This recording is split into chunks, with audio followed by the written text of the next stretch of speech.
ಎಲ್ಲೋ ನನ್ನ ಹುಡುಗಿ ದಿನ ಇದೇ ರೋಡಲ್ಲಿ ಬರ್ತಾಳೆ, ನನ್ನ ನೋಡ್ತಾಳೆ, ನನ್ನ ನೋಡಿ ಸ್ಮೈಲ್ ಕೊಡ್ತಾಳೆ ಅಂತ ಏನೋ ಒಂದಿಲ್ಲೋ ಎಲ್ಲೋ ಕಾಣಿಸ್ತಾನೆ ಇಲ್ಲಲ್ಲೋ. ನೋ ನೀನು ಬಿಡೋದೆಲ್ಲ ಬಂಡಲು ಅಂತ ಇವತ್ತು ಗ್ಯಾರಂಟಿ ಆಗೋಯ್ತು ಬಿಡು. ಬಂಡಲ್ ಅಲ್ಲ ಕಣೋ, ದಿನ ನಿಜವಾಗ್ಲೂ ಇದೇ ಟೈಮ್ ಬರ್ತಾಳೆ ಗೊತ್ತಾ. ಅದೆಲ್ಲೋ ಕಾಣಿಸ್ತಾನೆ ಇಲ್ಲ. Wow,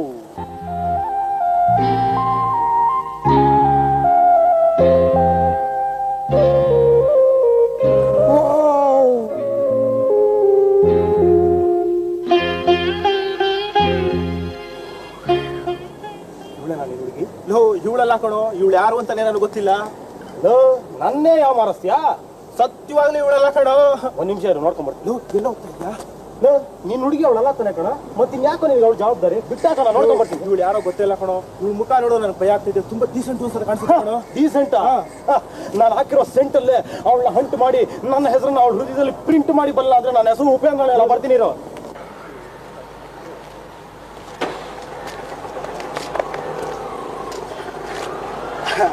hi, good morning. ಈಗ ಟೈಮ್ ಎಷ್ಟು ಕೇಳ್ಬೋದಾ? ನೆನ್ನೆ ಇಷ್ಟೊತ್ತಿಗೆ ಎಷ್ಟಾಗಿತ್ತೋ ಅಷ್ಟು. ಬಹಳ ಚೆನ್ನಾಗಿ ಮಾತಾಡ್ತೀರಾ. ಅಂದಾಗೆ ನೀವಿಲ್ಲಿ ಬಸ್ ಕಾಯ್ತೀರಾ ಅಂತ ನಾನು ಹೇಳ್ತೀನಿ, ನೀವು ಹೂ ಅಂತೀರಾ. Is it? ಓಹ್ ಸಾರಿ, ಇದು ಬಸ್ ಸ್ಟ್ಯಾಂಡ್ ಅಲ್ಲ, ಆಟೋ ಕಾಯ್ತಿದ್ದೀರಾ. ನಾನು ಆಟೋಗೆ ಕಾಯ್ತಿರೋದು. ಗೊತ್ತು. ಗೊತ್ತಾ? ಅಂದಾಗೆ ನಿಮ್ಮ ಹೆಸರು? ಓಹ್ ನನ್ನ ಹೆಸರು ಉಪೇಂದ್ರ ಅಂತ. ಗೊತ್ತು. ವಾವ್, ಅದು ಗೊತ್ತಾ? ನಮ್ಮ ಮನೆ ಇಲ್ಲೇ ಪಕ್ಕದ ರೋಡಲ್ಲಿರೋದು. ಗೊತ್ತು. ಅದು ಗೊತ್ತಾ? ಅಂದಾಗೆ ನಾನು ಏನ್ ಕೆಲಸ ಮಾಡ್ತಿರ್ಬೇಕಂತ ನಿಮಗೆ ಗೊತ್ತಿರ್ಬೇಕು. ಗೊತ್ತು. ಫ್ಯಾಂಟಾಸ್ಟಿಕ್. ಓಹೋ, ಅಂದಾಗೆ ನನ್ನ ಬಗ್ಗೆ ನೀವು ಬಹಳ ತಿಳ್ಕೊಂಡಿದ್ದೀರಾ ಅಂತ ಆಯ್ತು. ಎಸ್, ನಿಮ್ ಹೈಟು, ವೇಟು, ಕುಲ, ಜಾತಕ ಎಲ್ಲ ಗೊತ್ತು. ಓಹೋ, ಎಲ್ಲ ಗೊತ್ತಾ? ಅಂದಾಗೆ ನನ್ನ ಬಗ್ಗೆ ಇಷ್ಟೊಂದು ಇನ್ಫಾರ್ಮೇಶನ್ ನಿಮ್ಗೆ ಯಾರು ಕೊಟ್ರು ಅಂತ ಕೇಳ್ಬೋದಾ? ನಿಮ್ಮ ಮಾಜಿ ಗರ್ಲ್ ಫ್ರೆಂಡ್. ನೋಡ್ ಮಿಸ್ಟರ್, ಮತ್ತೆ ನೀವು ನಿಮ್ ಪರಿಚಯ ಈ ತರ ಮಾಡ್ಕೊಳಕ್ ಬಂದ್ರೆ ನಾನು ನನ್ನ ಚಪ್ಪಲಿ ಪರಿಚಯ ಮಾಡಿಸ್ಬೇಕಾಗುತ್ತೆ. ಅಯ್ಯಯ್ಯೋ, ನೀವು ನಾನು ತುಂಬಾ ತಪ್ಪು ತಿಳ್ಕೊಂಡ್ಬಿಟ್ಟಿದ್ದೀರಾ. ನಾನು ಬಹಳ ಡೀಸೆಂಟು. ನೆನ್ನೆನೆ ನನ್ನ ಮಾಜಿ ಲವರ್ನೆಲ್ಲ ಬಿಟ್ಟಾಕ್ಬಿಟ್ಟೆ. ಇವತ್ತಿಂದ ನೀವೇ ನನ್ನ ಹೊಸ ಲವರು. ಬನ್ನಿ ಪಿಕ್ಚರ್ ಹೋಗೋಣ. ಓ ಶ್ರೀಮಾನ್ ಷಣ್ಮುಖಂ ಸುಂದರವರಿಗೆ ನಮೋ ನಮ. ವಿಶ್ ಮಾಡಂಗಿದ್ರೆ ಸರಿಯಾಗಿ ವಿಶ್ ಮಾಡಿ. ಇದರ ವ್ಯಂಗ್ಯ ಗಿಂಗ್ಯ ಎಲ್ಲ ನಾನು ತಿಳ್ಕೊಬಿಡಿ, ಗೊತ್ತಾಯ್ತಾ? ಶ್ರೀಮದ್ ರಮಣ ಗೋವಿಂದ ಹರಿ ಗೋವಿಂದ ಗೋವಿಂದ. ಏನಯ್ಯ ಮಂಗಳೂರು, ಕೆಲಸ ಹಾಕಿನ ಮುಂಚೆನೆ ಗೋವಿಂದ ಅಂತಿದ್ಯಲ್ಲ, ಅಷ್ಟ್ ಬೇಳೆ ಮೂರ್ನಾಮ ಹಾಕ್ಸ್ಕೊಂಡ್ಬಿಟ್ಯಾ ಹೇಗೆ? ಮುಖ ನೋಡಿದ್ರೆ ಮೂರ್ನಾಮ ಏನು, ಸಹಸ್ರನಾಮನೇ ಆದಾಗಿದೆ. ಕರೆಕ್ಟ್ ಅಮ್ಮ. ಮಂಗಳೂರು ಬಾಸ್ ಬಂದ್ಯಾರನ? ಇನ್ನೂ ಬರಲಿಲ್ಲ ಮಾರಾಯ. ಇನ್ಯಾರ ಹತ್ರ ಊಹಿಸ್ಕೊಂಡ್ಯೋ? ಆ ಬಾಸ್ ಚಮಚ ಗುರು ಹತ್ರನ? ಚಮಚದ ಚಮಚ ಉಂಟಲ್ಲ ಅವನ ಹತ್ತಿರ. ಷಣ್ಮುಖ ಸುಂದರ ಮಾತ್ರ. ಏನ್ರಯ್ಯ ಬೆಳಗ್ಗೆ ದೇವ್ರ ನಾಮ ಹೇಳೋ ಹಾಗೆ ನನ್ನ ಹೆಸರು ಹೇಳ್ತಾ ಇದ್ದೀರ, ಏನ್ ಸಮಾಚಾರ? ಏನಿಲ್ಲ ಸರ್, ಬೆಳಿಗ್ಗೆ ಮಂಗಳೂರಿಗಾಗಿರೋ ಅವಮಾನ ನೋಡಿದ್ರೆ ನಾವು ನೀವು ಗುಡ್ ಮಾರ್ನಿಂಗ್ ಹೇಳ್ಬೇಕೋ ಬೇಡವೋ ಅಂತ ಯೋಚನೆ ಮಾಡ್ತಿದ್ವಿ. ನೋಡ್ರಿ, ನೀವು ಗುಡ್ ಮಾರ್ನಿಂಗ್ ಹೇಳಿದ್ರೇನು ಹೇಳ್ತಿದ್ರೇನು, ಆದ್ರಿಂದ ನನ್ನ ಬ್ಯಾಂಕ್ ಬ್ಯಾಲೆನ್ಸ್ ಅಲ್ಲಿ ಏನು ವ್ಯತ್ಯಾಸ ಆಗಲ್ಲ. ಸುಮ್ನೆ ನನ್ನ ಬಗ್ಗೆ ಯೋಚನೆ ಮಾಡೋದಕ್ಕಿಂತ ನಿಮ್ ಕೆಲಸ ನೋಡ್ಕೊಳ್ಳಿ ಅಷ್ಟೇ. ಸರಿನಪ್ಪ.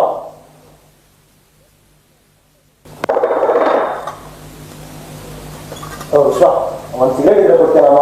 ಯಾಕೋ ತಲೆ ಎಲ್ಲ ಕೆಟ್ಟು ಕೆಳಗೆ ಹೋಗ್ಬಿಟ್ಟಿದಮ್ಮ. ಹೌದೌದು, ಓಸಿ ಸಿಗರೇಟ್ ಇವಾಗಿದ್ರೆ ತಲೆ ಒಂದೇ ಏನು, ಫುಲ್ ಬಾಡಿನೇ ಕೆಟ್ಟು ಕೆಳಗೆ ಹೋಗುತ್ತೆ. ಓಯ್ ಮಾರಾಯ, ಓಸಿ cigarette smoking is injurious to health.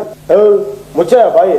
ಇನ್ನೊಂದ್ಸತಿ ನಾನು ಏನಾರ ಕಂಡ ಮಾಡಿದ್ರೆ ಹಲ್ಕಿದ್ ಕೈ ಕೊಟ್ಬಿಡ್ತೀನಿ, ಹುಷಾರ್. ನೀನು ಹಲ್ಲು ಕಿತ್ತು ಕೈಯಲ್ಲಿ ಕೊಟ್ರೆ ನನಗೆಂತ ಮಂಡೆ ಬೆಸಿ ಇಲ್ಲ ಮಾರಾಯ. ಡಾಕ್ಟರ್ ಬಿಸಿ ಉಳಿಯಿತು.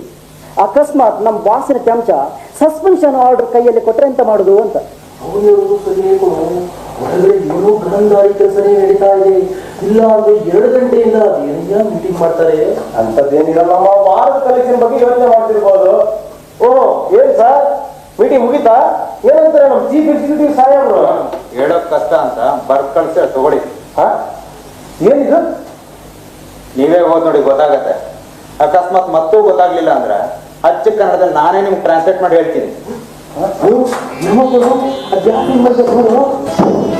ಓಯ್, ಇದೆಂತದ ಮಾರಾಯ, ಲೇಟಾಗಿ ಬಂದಕ್ಕೆ ಹಿಂಗೆ ಮೆಮ್ಮು ಕೊಡ್ತಾರ? ಆ ಚಮಚ ಅಂದ್ಬಿಟ್ರೆ ಬರೀ ಮೆಮೋ ಅಲ್ಲ, ಟರ್ಮಿನೇಷನ್ ಆರ್ಡರ್ ಕೊಡ್ತಾನೆ. ಇದಕ್ಕೊಂದು ದಾರಿ ಮಾಡೇ ಮಾಡಬೇಕು. Excuse me sir. Yes, good morning sir. Good morning. Matter ಸರಿ ಇದೆ, ಚೆಕ್ ಮಾಡ್ಬಿಡಿ ಸರ್. ಏನಿವತ್ತು? ಎಲ್ಲರೂ ಆಫೀಸಿಗೆ ಟೈಮ್ ಸರಿಯಾಗಿ ಬಂದ್ಬಿಟ್ಟಿದ್ರಲ್ಲ. ಅಂತೂ ಬಿಸಿ ಆಗದೆ ಬೆಣ್ಣೆ ಕರಗಲ್ಲ ಅನ್ನೋದನ್ನ ಪ್ರೂವ್ ಮಾಡಿಬಿಟ್ರಿ. ತಪ್ಪು ಮಾಡದೇ ಇರೋದೇ ಎಲ್ಲದಕ್ಕಿಂತ ದೊಡ್ಡ ಜಾಣತನ ಅನ್ನೋದನ್ನ ಅಟ್ಲೀಸ್ಟ್ ಈಗಲಾದ್ರೂ ತಿಳ್ಕೊಳ್ಳಿ. ತಪ್ಪು ಮಾಡದೇ ಇರೋದು ಮಾತ್ರ ಜಾಣತನ ಅಲ್ಲೋ, ತಪ್ಪು ಮಾಡದೇ ಇರೋರ ಹತ್ರ ತಪ್ಪು ಮಾಡಿಸೋದು ಜಾಣತನನೇ. ನೀ ಎಷ್ಟು ಸಾರಿ ನೋಡಿದ್ರು ನಿನ್ನ ವಾಚ್ ಅದ್ರ ಸ್ಪೀಡಲ್ಲೇ ನಡೆಯುತ್ತೆ ವಿನಃ ಫಾಸ್ಟ್ ಆಗಲ್ಲ. ಅದ್ರ ಬದಲು ನೀನೇ ಸ್ವಲ್ಪ ಫಾಸ್ಟ್ ಆಗಿ ಈ ಅಪ್ಲಿಕೇಶನ್ಗೆಲ್ಲ ಕಾಲ್ ಲೆಟರ್ ರೆಡಿ ಮಾಡು.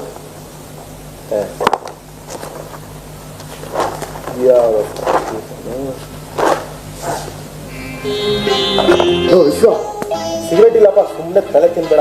ಸಿಗರೇಟ್ ಅಲ್ಲ ಕಣ, ಇಲ್ಲ ಇಲ್ಲಿ ಏನಿದೆ ಹೇಳು? ನಮ್ಮ ಬಾಸ್ ಪರ್ಸನಲ್ ಸೆಕ್ರೆಟರಿ ಪೋಸ್ಟ್ ಬಂದ ಅಪ್ಲಿಕೇಶನ್ ಫಾರ್ಮ್ ಅಲ್ವಾ? ಹ್ಞೂ, ಈ ಫೋಟೋ ಯಾರ್ದು ಹೇಳು?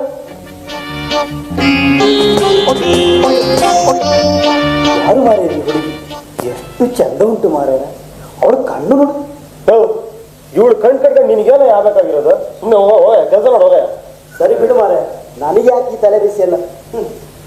ವಿಶ್ವ, ನಮ್ಮ ಬಾಸ್ ಚಮಚಕ್ಕೆ ಸರಿಯಾದ ಪಾಠ ಕಲಿಸ್ಬೇಕು ಅಂದ್ರೆ ಈ ಕೈಯಾಳಿಯಿಂದನೇ ಸಾಧ್ಯ. ಏನಂತೀಯ? ಅದ್ಯಾಗೋ ಅವನಿಗೂ ಇವಳಿಗೂ ಸಂಬಂಧನೇ ಇಲ್ಲ. ಸಂಬಂಧ ಇಲ್ಲದೆ ಇದ್ರೆ ನಮ್ಮ ಸಂಬಂಧ ಸೃಷ್ಟಿ ಮಾಡೋಣ. ಅದು ಹೇಗೆ ಗೊತ್ತಾ? ಅಪ್ಲೈ ಮಾಡಿದ ಬೇರೆ ಎಲ್ಲಾ ಹುಡುಗಿರಿಗೆ ಕಾಲ್ ಲೆಟರ್ಸ್ ಹೋದ್ರೆ ಈ ಒಂದು ಹುಡುಗಿಗೆ ಮಾತ್ರ ಕಾಲ್ ಲೆಟರ್ಸ್ ಬದಲು ಲವ್ ಲೆಟರ್ ಹೋಗುತ್ತೆ. ಲವ್ ಲೆಟ್ರಾ? ಎಸ್. ಕಲಾನಿಧಿ ಫೈನಾನ್ಸ್ ಕಾರ್ಪೊರೇಷನ್ ನ chief executive minister group Prasad ಹೆಸರಲ್ಲಿ ಲವ್ ಲೆಟರ್.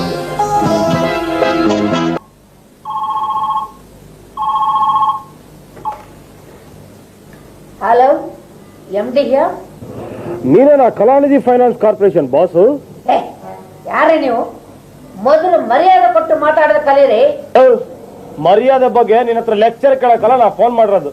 ಮೊದಲು ನನ್ನ ಪ್ರಶ್ನೆಗೆ ಉತ್ತರ ಕೊಡು. ಅಲ್ಲಯ್ಯ, ಯಾಕೆ ನಮ್ಮ ಗುರು ಕೆಲಸ ತೆಗೆದೆ?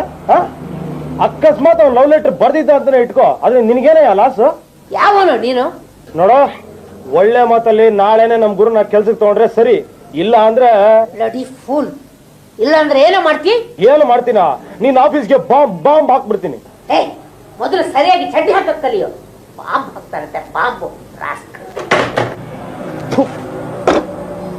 ಅಲ್ಲ ಕಣೋ, ಆಫೀಸಿಂದ ಕಾಫಿ ಗೆದ್ದ ಕರ್ಕೊಂಡ್ಬಂದು ಇಲ್ಲಿ ನೋಡಿದ್ರೆ ಬಾಸ್ಗೆ ಫೋನ್ ಮಾಡಿ ಎದುರಿಸ್ತಾ ಇದೆಯಲ್ಲ, ಏನ್ ಸಮಾಚಾರ? ಅದೇ ಕಣೋ ಪ್ಲಾನು. ಈಗ ನಾನು ಯಾರ ಹೆಸರಲ್ಲಿ ಫೋನ್ ಮಾಡಿದೆ ಹೇಳು? ಗುರುಗ್ ಸಪೋರ್ಟಿಂಗ್ ಆಗಿ ಬಾಸ್ ಎದುರಿಸಿ ಫೋನ್ ಮಾಡಿದೆ. ಆಗ ಬಾಸ್ ಏನಂತ ತಿಳ್ಕೊಂತಾನೆ, ಇವೆಲ್ಲ ಗುರುದೇ ಕಿತಾಪತಿ ಅಂತ ತಿಳ್ಕೊಂತಾನೆ. ಆಗ ಬಾಸ್ಗೆ ಗುರು ಮೇಲಿರೋ ಕೋಪ ಡಬಲ್ ಆಗುತ್ತೆ ಅಷ್ಟೇ. ಅದೇನೋ ಸರಿ, ಆದ್ರೂ ಅಕಸ್ಮಾತ್ ಈ ಲವ್ ಲೆಟ್ರು, ಬೆದರಿಕೆ ಫೋನು ಇದೆಲ್ಲ ಕಿತಾಪತಿ ನಮ್ದೆ ಅಂತ ಬಾಸ್ ಗೊತ್ತಾಗ್ಬಿಟ್ರೆ? Never never. ಇವನೇನೇ ಮಾಡಿದ್ರು ಅದು 100% ಫುಲ್ ಪ್ರೂಫ್ ಆಗಿರುತ್ತಮ್ಮ. ನೀನೇನು ಯೋಚನೆ ಮಾಡೋಣ, ಕಮಾನ್ ಹೋಗೋಣ ಬಾ. ಒಳ್ಳೆ ನವರಾತ್ರಿ ಗೊಂಬೆಗಳ ಹಾಗೆ ಇನ್ನೂ ನಿಂತಿದ್ದೀರಲ್ರಿ. ಮೊದಲು ಮಾಡಿದ ತಪ್ಪಾಗ್ತಿದ್ದ ಗುರುಪ್ರಸಾದ್ ಹತ್ರ ಕ್ಷಮೆ ಕೇಳ್ರಿ. ಸಾರಿ ಸರ್, ಕ್ಷಮಿಸಿ, ದಯವಿಟ್ಟು ಕ್ಷಮಿಸಿ ಸರ್. It's all right. ಇನ್ಮೇಲಾದ್ರೂ ಇಂಥ ಚಿಲ್ಲರೆ ಕೆಲಸ ಬಿಟ್ಟು ಸರಿಯಾಗಿ ಬದುಕೋದನ್ನ ಕಲೀರಿ. ಸರಿ ಸರಿ. ನೀವು ಮಾಡಿರೋ ತಪ್ಪಿಗೆ ನಿಮ್ಮನ್ನೆಲ್ಲ ಡಿಸ್ಮಿಸ್ ಮಾಡ್ಬೇಕಂತಿದ್ದೆ. ಏನೋ ಗುರುಪ್ರಸಾದ್ ಹೇಳಿದ್ರಲ್ಲ ಅಂತ ಸುಮ್ಮನೆ ಬಿಟ್ಟಿದ್ದೀನಿ. This is the last warning.